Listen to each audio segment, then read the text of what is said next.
Which of the following describes a blighter?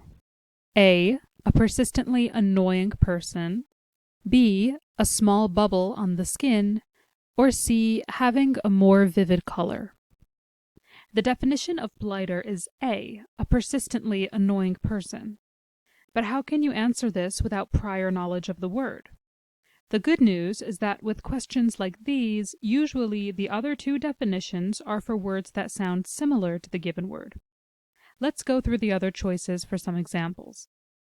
A small bubble on the skin is a description of a blister, while having a more vivid color could also be described as brighter.